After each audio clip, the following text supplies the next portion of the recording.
Hey, rockers. In our ongoing effort of keeping rock and roll music that deserves to be heard alive and being a place where the hardworking musicians can come and talk about it, today we are pleased to be joined by frontman Peter Summit, guitarist David Harris, and bassist Carl Rather of the band Crashing Wayward. Thanks for coming on, guys. Yeah, thanks, Ralph. Thanks for having us. Yeah, great to have you guys here. So the band the band in general is relatively new, right? The band came together in 2021, is my understanding. I just became familiar with you a couple of months ago or a month ago. And so I'd love to hear your story. Tell us about the band, how you came together, and let's talk about your first single and upcoming album. Well, Dave, you were here first. You wanna go for it? Craigslist. Craigslist always works, right? Stacy, our other guitar player, had another group at the time, and their guitar player couldn't do some shows, so I got hired to play some shows. And it was going on pretty well. We were playing, Tom Kiefer from the Cinderella guys, and some other bands that were cool. And somewhere, I want to say in Houston, somewhere in Texas, maybe, I don't remember. The singer and Stacy had a conversation, and he quit. And next thing you know, we're looking for a singer for that project. And Stacy is a longtime friend of Pete's, but they haven't talked to each other for a very long time. And they got reconnected through a friend of Pete's. And, Pete came in, sang his ass off like he does typically.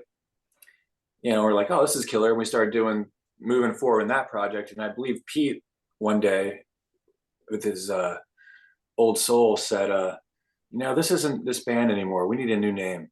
And Carl was like, God darn it, you're right, Pete. We do need it. And so, because the music was kind of taking a different turn, and we weren't really that band that Stacy started back in the day. So it's kind of a new band and a new thing. And I'll let the other guys interject, but that's my side of the story of how I pictured it happening. So, gotcha. Agreement, everybody? Works for me. That's great, man. And then who chose the name Crashing Wayward? Where'd that come from? That actually came from Stacy, and it's a funny story. It was a little sore, touchy at a moment, but I think we've been crashing wayward long enough that we can all look back at it and laugh. Stacy threw out the name. I said, "That's it. Don't change it. Don't tell anybody." Hey, I'm glad Stacy came up with a cool band name because I suck at doing that. So it's so hard. And then you try to look up different. It's taken. Before, you didn't have technology where you could just look up a band. Now you just look at it. Everybody has. There's 10. So that the fact that there's no Crashing Waywards out there, awesome. Just gotta make sure you trademark it right away. Yeah. I already have. Yes. Good. Smart man. Yeah, I had the same thing when I was trying to come up with names for this podcast. When I started doing it, I had several that I wanted, but I wanted to make sure I could get a .com domain, and those were taken until I came up with this one. And then finally I was able to get what I kind of wanted, but this was not my first choice. Like number 11, 12, 19. Exactly. That's right. So you guys came together then as this unit in 2021. You're based in Vegas, and somehow you got noticed by Ron Keel or something because you're signed to his RFK Media. How did you guys and Ron connect? I think Stacy or Sean. Those guys both go back with Ron like a long, long time. So it was, yeah. Yeah. Sorry, go ahead. I was just waiting for everybody because we're all of us looking stuff at each other. Sean was a drummer for Ron back in the day in Vegas. I don't know how long ago, but that's how far they go back. Probably about 15 years or so. Okay. And Stacy just kind of being in the circle of knowing everybody and, kind of rock and stuff has known Ron. And I believe he's worked with him a couple of times or filled in here and there. So those two go back a ways. And Sean was actually the one that was sending Ron our songs in hopes just to get played on the streets of rock and roll, RFK, Right. And yeah, so he sent him Breathe, played Breathe, dug it, Disco Kills, dug it, and then we sent him a song, Stranger Days, that we softly released, and we never heard back from him, or Sean never heard back from him until about a week later, and he finally hit him up and said, "You just ruined my world. You wrecked my day. I've been hitting the space bar on a repeat." And then yeah, that kind of, the rest is history. Here we are. That's awesome. That's awesome. Well, I know Ron's also very crazy about Breathe, right? So Yeah. let's talk about that. That's like the first single that kind of is getting put out under the RFK media umbrella. So tell us about that song, because it seems like there's quite a message in that song. Yeah. Carl, you want to say? Well, Carl was the riff meister behind that song. So Carl, you want to start it off? Riff, baby. That song is proof that if you got some good riffs, hang on to them. Eventually they'll see the light of day. I sat on those riffs for close to 10 years, brought them to different bands. Nobody could figure out what to do with it. We got into writing mode, and I finally kind of figured out how to finish the song, at least according to me. And sent it to the guys, and Pete was just like, "Am I allowed to write lyrics for this?" And I was like, "Yes." And here we are. So yeah, that's cool. Take it from there. Tell us what you're singing about. Yeah. Well, I mean, it's really just kind of like a song about intolerance and hope, more or less, even though it was written at the peak of COVID and what was happening socially, I feel it's really kind of like a timeless subject matter, and I don't think it lyrically it will ever be dated. This is something we're always going to talk about, and right. So I think it's something that's just very relevant and anthemic, which I'm really attracted to, some preaching something anthemically. So yeah, Carl brought that riff in, and Dave and Stacy added their their color to it, and my lyrics and melody, and it just kind of became one of my favorite songs I've ever been a part of. So nice. Yeah. Nice. Anything to add, David, about the guitar parts or anything? And it's I don't know, I think the way we end up working kind of started it with that song.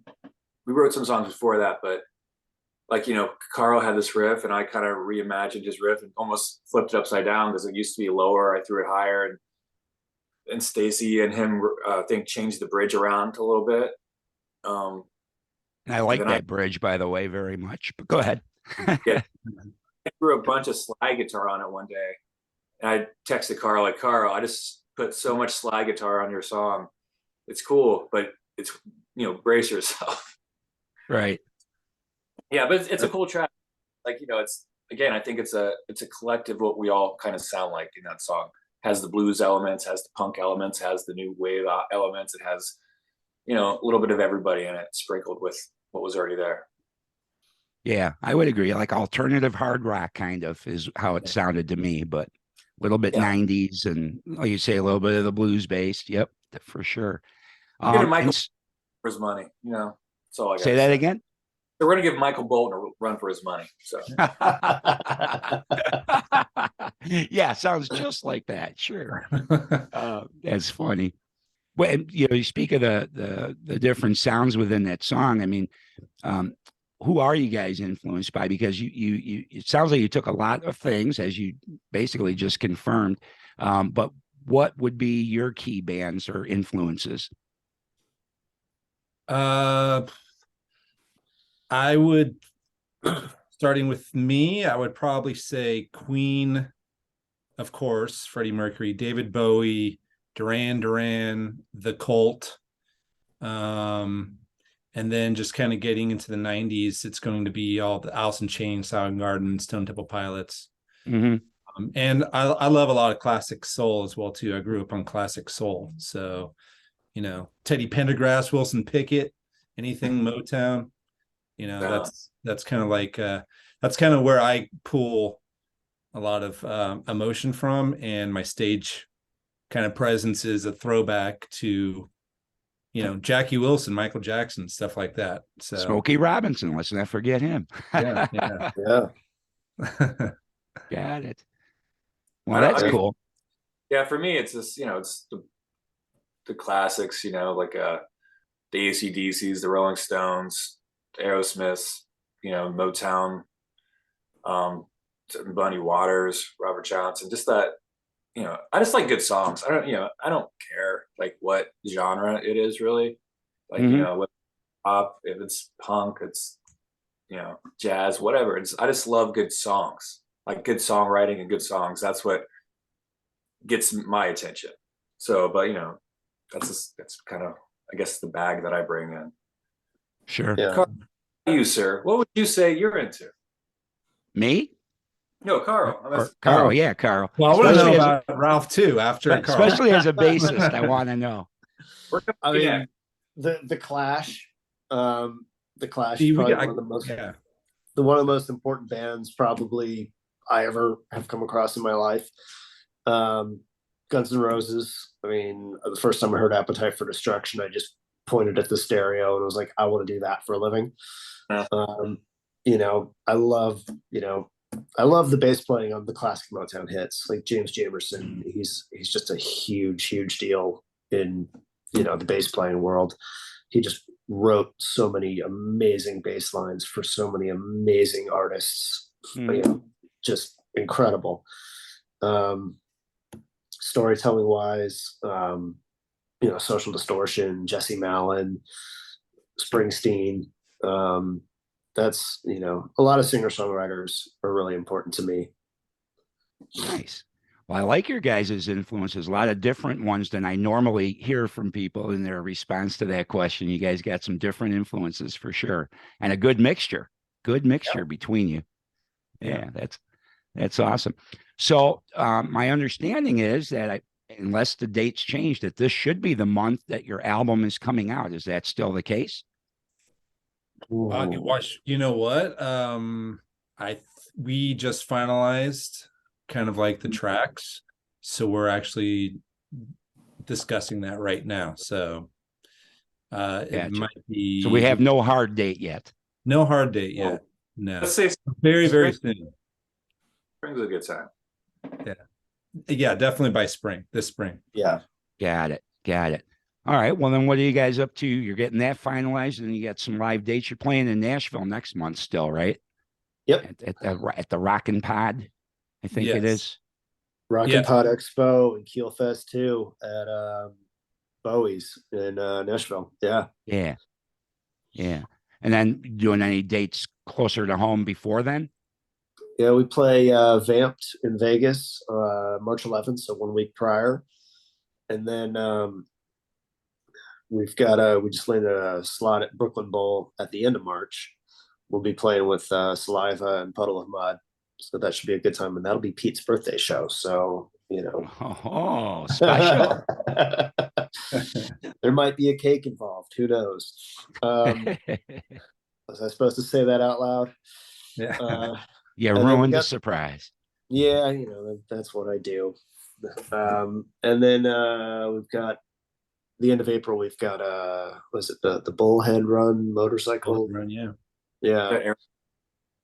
That's with Slaughter. So your audience will should know about them, right? Oh, Yeah. yes. Mark's a friend of this show. Oh, cool. Oh, cool. Yeah. Well, that's great. So you got a lot of live dates coming up. And then I assume if the record's not quite ready for release yet, you're also not sure about the next single release either then probably. And I assume there'll be another single ahead of the album. Yeah, we're starting to talk now, actually. So we're kind of like discussions, like what should be next? I know Pete wants to go with Whole Lot of Love, but I'm like, dude, we didn't record that song at all, so we can't do that. Yeah. It'll have to be the soundcheck version, Yeah. Or maybe just do a whole new single, like, Tears of a Clown or something. Yeah. Just throw a cover out there. Do a go-go version of it. I like this idea. Yeah, there you go. Yeah, I think we're just kind of like running to the problem of having too many good songs, Ralph. And so Tough we should, problem to have, isn't it? yeah. Well, that's cool. Well, I'm glad. Yeah, like I say, I think somewhere in all the information that I've got on you, that I was looking forward to February for the record, but I guess I'll have to wait because I am anxious to hear more material because I mean, honestly, I really do dig the Breathe song. So I'm anxious to hear what else you got along with it. Yeah, appreciate it. Yeah. I think we got something for everybody. We got some really good, like hard bangers, and we got some like really nice mid-tempo stuff. So there's something for everybody on this album. Excellent. Excellent. Yeah. And earlier today, I posted a link to your video for Breathe as well. And I'll end up adding that. The interview we're doing right now, I usually will put it on YouTube, but then I also put it on my regular site, audio only. In that case, the other thing will be all our faces. But on the audio version, I'll add Breathe again at the end of the interview. We'll play that. Oh, nice. Sweet. Oh, cool. So, yeah. All right. So what else should we know? Obviously, you do have a website, crashingwayward.com. What else should we know about the band that I haven't asked you? Deep thoughts, deep thoughts. You know, we like pizza after shows. Pete, that's Now, you good. got to do a gig in Chicago then, my hometown. We'll get you good pizza there. Oh, there you go. Oh, that sounds great. Craft beers. Definitely craft beers after the show. Okay, that we can get near my house here. We got some good places here. Out of Bounds is a good one. But anyway, carry on. Good coffee. I think we all like good coffee too. Well, Yes. chocolate milk. That's my favorite beverage. I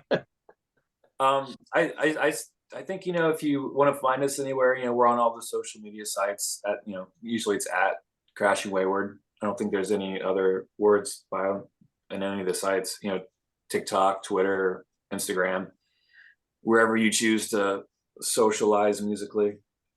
But yeah, we're really proud of this record that we have coming out, and I think we're settling on 11 songs, hopefully for a spring release. We're gonna come up with a new video, new single, more shows coming. What else do we have to talk about? I would just say to anybody that if they get a chance to see us, if we come to town, or if there is that opportunity, definitely come see us, because we are a show to catch. We put on a show. I believe that.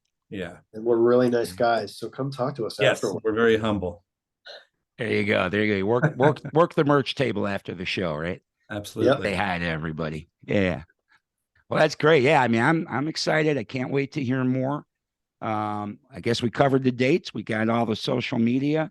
And there's actually, even if you don't want to go to YouTube and check the video out, or the link I posted today, there's actually, you can just go to breathevideo.com also to catch Breathe. And where'd you guys, I guess we didn't really talk about the video though. Where'd you guys shoot that at?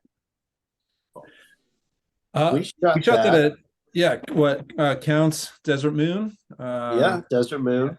Yeah. Yeah. Danny Mason Coker, Wright. right. Yeah. So Count 77, his shop, you know, counting cars. Yeah, counting. Yeah. County Blue Cars. What? Yeah. Yeah. So it's his studio, and it's just really big space, and we're able to get kind of like a big blank wall so we could project. And we just had a really cool director called named Mason Wright come and just shoot us. And that, I believe that was what, November of, when did we shoot that? 2020. Yeah. November of 2020. Yeah. So we were still Wow. Still heavy pandemic time then, huh? Yeah. Yeah. You know, when you couldn't see anybody without thinking that you caught something. Right. You know? Yeah. Yeah, it's Don't weird. breathe. Yeah. Yeah, exactly. That should have been the title. Don't breathe. Yeah. That's funny. Yeah.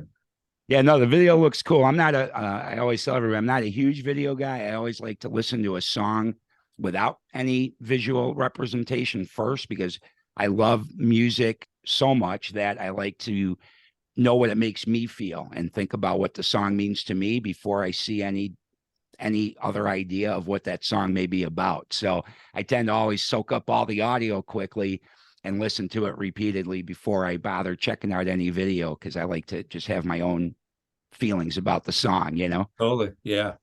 I totally understand that.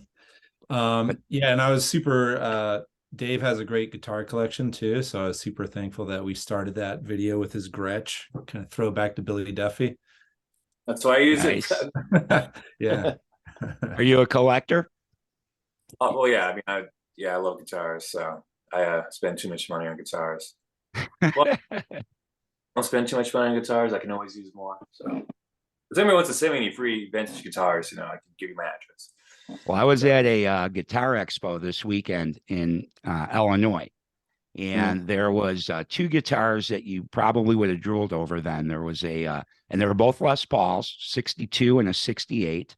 The 62 was going for only $60,000, and the 68 was going for only $32,000. So a couple of bargains to be had there. Nice. I have a Wow. Les Paul it's the Les Paul Junior, so it's a 62. It's the SG shape before it became the SG.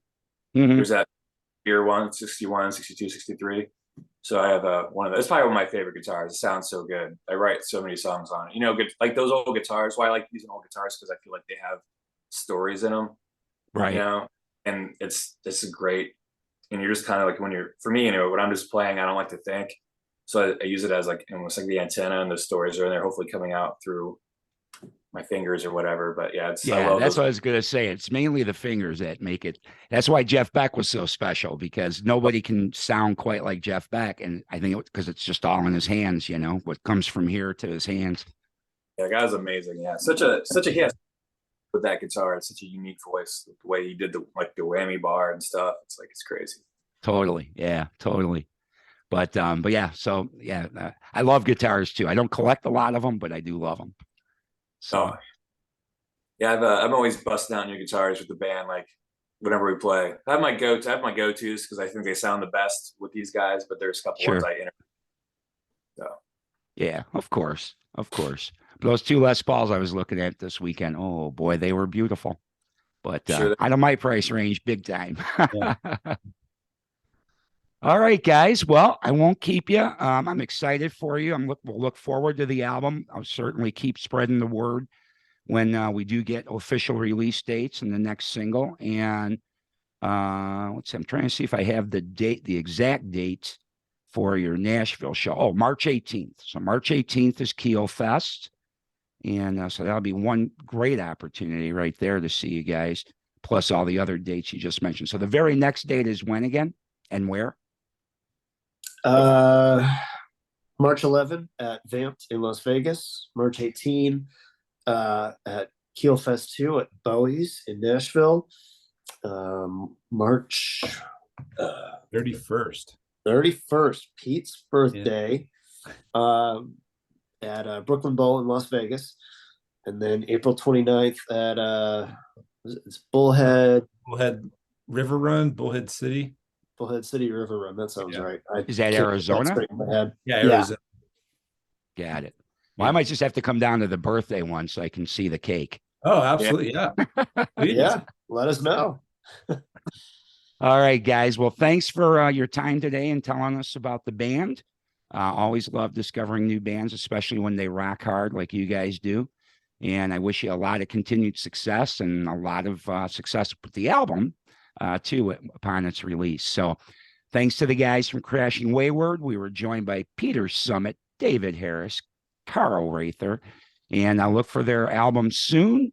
And if you haven't already checked out their single Breathe, if you come over to the audio version of this show, you'll hear it again. And we'll continue to keep featuring Crashing Wayward in the weeks and months to come. Thanks, guys. Awesome. Thanks, Ralph. Appreciate it. Thank you.